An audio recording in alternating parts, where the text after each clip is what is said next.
Well, hello everyone, and you join us here today, having a little look around the interwebs to see what watch releases have hit the streets recently. We've seen quite a few. Obviously, there are going to be quite a few more coming out, but every now and then the odd interesting piece pops up, and we want to make sure they get some good coverage as well. So, Tom, our man with his boots on the ground, has been having a look. A few new pieces have caught your attention. Why don't you tell me about them? Yeah, a few new pieces have caught my attention, that's true, but I've also been equally baffled by them as interested. Is that because of the complications, the particularly complicated watch, the functionality perhaps, that kind of more extensive watchmaking knowledge? That is a huge factor, yeah, because you know me, I'm a stupid guy, but actually what I found with watches, and I've sort of noticed this for a while, is that brands can sometimes tend to get a little bit mushy when they're describing their watches. Do you know what I mean? They can often get a little bit mystical about it because the wristwatch is sort of wrapped up in time, that functionality of being able to read the time. It sometimes gets a bit heavy, like time and mortality, and the wristwatch are indication of how long we've got left. I don't know. Do you know what I mean? I think I know a little bit about what you mean. I think you're being unfair. I don't think it's that bad. Okay, well, what about this?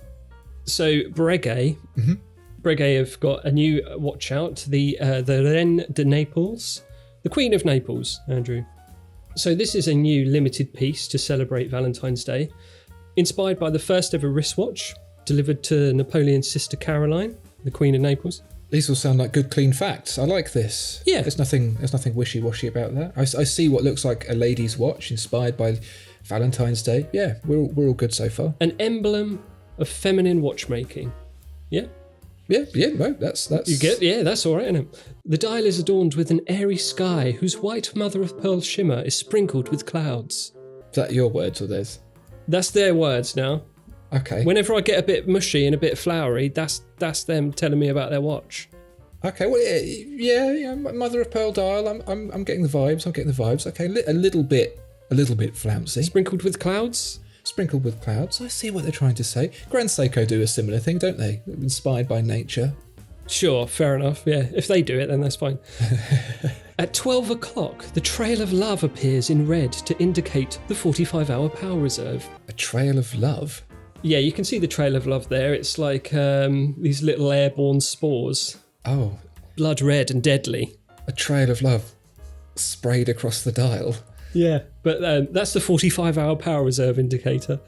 Yeah, there's nothing like that you're demising time to remind you of love, is there? You've not got long left. Better find a partner. Well, as they say, each second is priceless in the realm of love, which is why they are marked by a red lacquered double heart. So what's that mean? Well, it looks like the sub-seconds has a double heart indication where the pointy end, not the bum end of the heart, is pointing out the seconds. But pointing at the priceless seconds. Okay, right. This is a Valentine's Day watch, isn't it? They're inspired by love. They're using a bit of love language. Love, time, precious, hearts, spraying jewels, all that kind of business. It seems like it's at least in context with this watch. You know, the kind of person who buys it wants to buy it with that feeling in their heart of the majesty of the love that binds them to their one and only partner in this very mortal coil. Well, exactly. This white gold timepiece elegantly plays with the immaculate contrasts of the sky and the touches of garnet expressing the fire of love. I do love a good touch of garnet. Sounds like it was written by Fernando Martinez of GTA Radio fame. I'm wooed. I don't know about you, but I am properly wooed over here. The folding clasp. She is beautiful, no? Set with 28 diamonds. I think you're cheating with this. You're not making a point saying that they write fluffy stuff when you pick a Valentine's Day special edition. All right, yeah, sure. I mean, this is it's a nice watch, but yeah, it's a Valentine's Day watch. It's a bit lovey-dovey, so yeah, the copy's going to reflect that, isn't it? But it's actually quite a nice watch. You know, you got a moon phase and power reserve and cool sort of heart seconds indicator.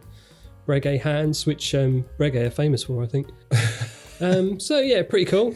But yeah, all right, I'll give you the benefit of the doubt with that one. A little bit flowery, but that's to be expected on February the 14th. Yeah, that's kind of the whole thing, isn't it? It's not a day for hard-hitting statements. All right, well, I'll tell you who aren't flowery. The Germans. So, yeah. Okay, yeah, well, the Germans are a people known for getting straight to the point. Yeah. Langenzoner, their watches, they tell the time. No fluff, no nonsense, it's just pure. So I think you're going to have a hard time trying to persuade me that the Germans are talking fluff. Okay, well, what about Leica? German high-end camera brand, yeah? That's right, yeah. They've got into the watch game. They put out a couple of watches, the L1 and L2. So just straight out of the bat, handcrafted foreverness. Well made, I guess that means. Yeah, made to last forever. You know, it's at least it's concise. Is foreverness a word that you would use or exists? I'll put it down to poor translation. Okay. There is a distinct difference between seconds and moments. Focus. Focus on the essential. Experiencing time consciously. Recognizing its value and the ultimate desire to capture fleeting moments forever. To give them shape, character, and a heartbeat. This led us to the development of the Leica watch. Our mission, turning seconds into moments and making time visible, as well as wearable. So they all got high, and then one of them was like, let's make a watch, because that's what that sounds like. Yeah, but this is that thing again. I suppose photography can get a little bit into this lovey-dovey stuff, capturing moments, and a photograph is not a recording of fact, it's a recording of a feeling. Is it though? Is it though? Is it a picture? Is it just a representation that a person has used a tool for to create an indication of something they've seen? Yeah, I would say a camera, like a microphone, is pretty unbiased and cold and mechanical, and it just shows you what you point it at. Yeah. And any kind of feeling is derived from the viewer. Yeah. You wouldn't say a car key brings life to its engine such that it may move people. Yeah.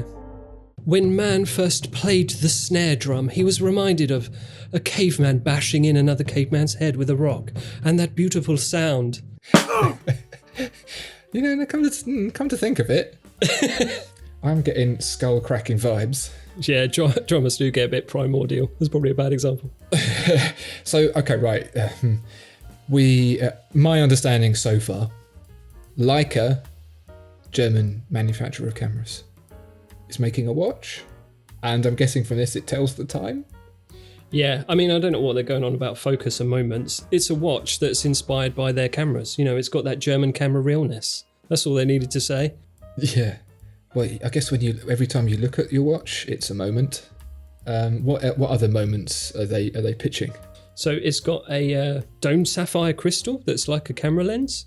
Oh, right. Now you're talking my language. I can visualize that. Yeah. The domed watch glass, reminiscent of a camera lens. The rhodonized and diamond indices and hands, including the elegant decor, caressing the second dial. How about the caress? It's a little bit erotic. That is a bit lovey-dovey, isn't it? This isn't anything to do with Valentine's Day now. This is just German camera watch. They're muscling in on the Breguet. I can start to get vibes of the crystal and camera lenses. That seems like a very straightforward analogy. But the caressing of rhodium hands on the dial it makes me a little bit uncomfortable, I'll be honest. Should they be caressing? They don't want to touch, do they? If you want accurate. No. I had a bad experience with the man wearing rhodium plated gloves, so I don't want to talk about that anymore. That's weird. Designed to make a point. The patented red dot push crown is a unique combination of form and function. I mean, that's all right. Well, I would say designed to make a point at this point is a little bit of irony, because I wish they'd get to it. Well, let's talk about the main feature then, and that's this push crown, which has got the patented red dot, which again, erotic. Yeah, the very famous Leica red dot. So they're making this button like the shutter. As I understand it, instead of pulling the crown out to go to time setting mode, you press the button on the side, which turns the white dot on the dial to red to indicate that you're in the time setting mode, and also resets the red sub-second hand to 0 as a 0 reset mechanism. That's when you set the watch. Yeah, that's cool, isn't it? That's quite nice. Yeah, I like that. Yeah, I think they had to do that. I mean, I think it's probably maybe a little bit over the top, but I think it's fun and I think it's something they had to incorporate. Yeah, the shutter press is definitely something that I think is worth doing. I like it. Yeah, it definitely plays, it definitely skirts with gimmick. But if they didn't do it, everyone would be saying, why didn't you have some sort of press thing? And also what's quite nice, really, as a bit of a metaphor for the capturing of time and the capturing of a moment, is using a 0 reset seconds complication, which is actually a really useful complication in order to accurately set the time of your watch to a reference. You won't have to wait for it to go round to 12 to pull out the crown. No, exactly. And as a bonus to that as well, it's a unique complication that requires a unique movement. So while you would expect Leica to bung in just an ETA jobby, just an off-the-shelf job, they've actually gone to the effort of asking their mates down the road, Lehman Precision GmbH, to come and facilitate them with a completely unique movement, which is then finished by Ernst Leitz Werkstätten, just next door. That's great, isn't it? That's really nice to see. Something new, something different. Yeah, and it's not the only new thing that I've seen with this watch. You've got a power reserve indicator on the left of the dial as well, which, a bit like shutter curtains, doesn't necessarily close from one side to the other, but closes from either side. It's not something I've seen before, and it's again another nice nod that sits just the right side of gimmick. Yeah. You also get, for the L2 version, you get an additional GMT function as a crown at 4 o'clock that you can pull, and you know that what looks like the hour chapter ring on the outside, that rotates. Yeah. And that to me is a really clean and efficient and very Germanic approach to adding an additional function to the watch. And there's a secondary day-night indicator as well, just to the below right of the function mode indicator. That also looks a little bit like an exposure counter that you get on a film camera to tell you which frame you're on. So that's a nice little touch as well. Yeah. Between the functionality, the design of the movement, the finish, how it all reflects Leica's premium industrial aesthetic, I would say, as well as the intrigue of the complications and playing with that connection with the camera. And we know that people who like cameras, like watches, there's a very good connectivity between those two things. I would say that some of that fluff is required to communicate that without it just sounding like, we made watch look like camera. Same, see? Hand money over now. You need a little bit of that. So I think you're being a little bit unfair to Leica, because the product ultimately does have some innovative and interesting functions. Oh yeah, I know, but when your opening gambit is handcrafted foreverness and the fleeting moments of forever, it kind of puts me off a bit.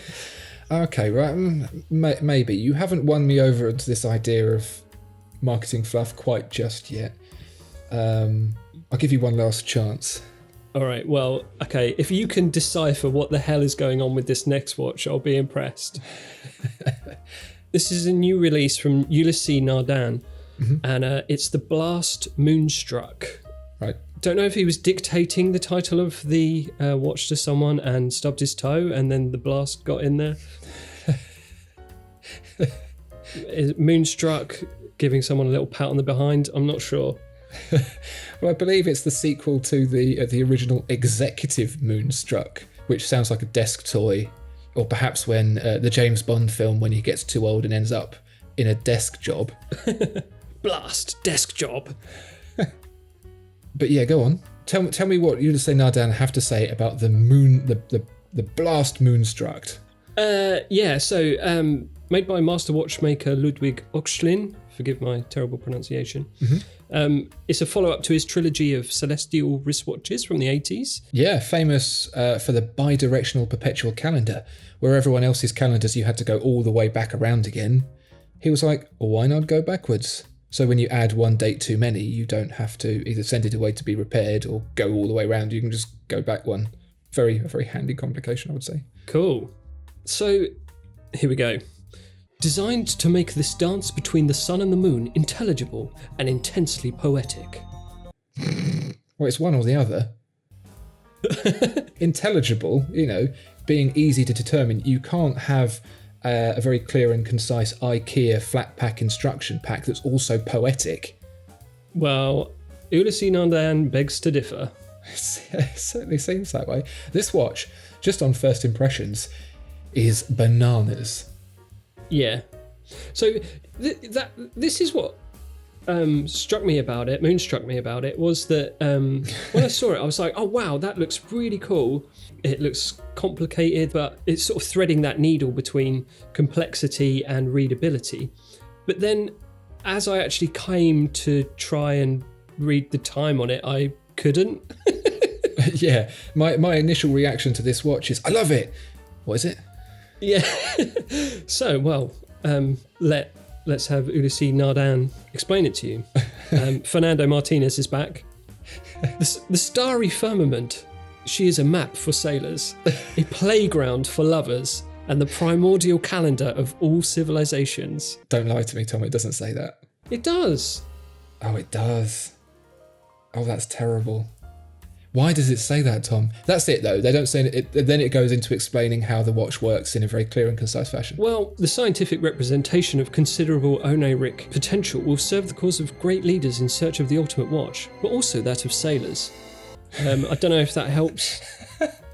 Great leaders and sailors. Yeah. Well, Ulysse Nardin are nautical themed, aren't they? So they've always got to have a little bit of something for the sailors. Yeah, a watch from everyone from Vladimir Putin to Captain Birdseye. It seems like I'm going to have to do my own deciphering on what this watch does, because I cannot tell from looking at it. There are numbers flying this way and that, hands pointing all over the place, planetary bodies whizzing around. So far you're being of absolutely zero help whatsoever when it comes to explaining it to me. I'll give you one last chance. The Blast Moonstruck is easy to understand, even for a beginner with no knowledge of astronomy. Period. Explanations. Well, I watched a video about this, and Ludwig Oechslin himself, who designed the watch, said, this is a beautiful movement whether you understand it or not. Well, yeah, I would agree. I that's what I was saying. I think it looks really nice, but when I came to actually read it, I couldn't. But yes, still very fetching. I love the case. Love that blast case, those nice angular lugs. That's great. What's the time? Don't know. Well, let's try and get to the bottom of this. I read the press release. I looked at the product page. I read a number of articles. I watched the video, which I will say is more like a trailer for the Fifth Element 2, if it was directed by Chris Nolan. And I was still none the wiser. It even got to the point where I was trying to look at pictures of the watch exploding into its component parts to try and figure it out myself. Here's what I've got so far. It has, for the sailors, a tide indicator, represented by the elliptical track that you see going around the moon. It has a dual time and a world time, with a world time on the very outermost edge and a dual time on just one step inwards. You'll see that's also punctuated by an elliptical shape that breaks up the numbers. There's elliptical circles running buck wild in there. It's like a vortex. I can't keep track of what's going on. I can't figure that bit out. Ignore it. You've got the position of the sun. We can quite easily see that. The sun goes around. And we also have the moon phases and the moon ages. You see there's like a 14 and a bit day scale twice. Those are the phases of the moon. They add up to a total of 29 and a half days. And the moon itself, you'll see the phases transition in that aperture as it goes around the Earth. There are two pushers on the left-hand side that you'll see. They advance the hour hand forwards and they advance the hour hand backwards. There's a date window which sits around the engraving of the Earth, which actually sits in a convex bump in the crystal. It's all engraved underneath, and you have that date window that surrounds it in gold, which is read from the white arrow. What you will notice is a distinct absence of the ability to tell the time, aside from just an arbitrarily pointing hour hand and minute hand. The home time isn't represented on that dial, right? No, not at all. So you're good for telling the time in another city. You're good for telling where the sun is. You're good for telling what phase the moon is and where it is in representation to the Earth and the date. The actual time, you just got to put your finger in the air and sort of guess. Well, as Ulysse Nardin concludes, you now know the full extent of the benefits this sober and discreet display can bring. From day to day, you will be able to predict the dates of the spring tides at a glance by observing the sun and moon aligning on their respective ellipses. I've got nothing to add to that. At all. Beautiful watch, Ulysse Nardin. I don't fully understand it, but I'd have one anyway. Yeah, same. Well, fine, okay. Perhaps I don't read enough press releases and I just look at all the pictures. Because you're right, there is a lot of fluff in there. 3 interesting watches, 3 bags of utter drivel. Hopefully next week we'll have some watches that we can talk about that are a little bit more clear and to the point. I'm hoping not to have an Indiana Jones level of exploration in trying to understand how the watches work. All right, well, people whose eyes and ears are consuming this particular piece of fluff that we're producing today, let us know some of your favourite lines that you have seen watchmakers spouting. We'll be clear, we do like these watches and we like the brands that make them, but I think some of these lines that they're coming out with are good fodder for, well, as Breguet has got it, a Valentine's Day card. And with the onset of Valentine's Day, which may have gone past at this point, I'm not quite sure. Thank you very much for watching, and please do make sure to subscribe. See ya! May the hands of time carry you on your journey through the realms of love and beyond.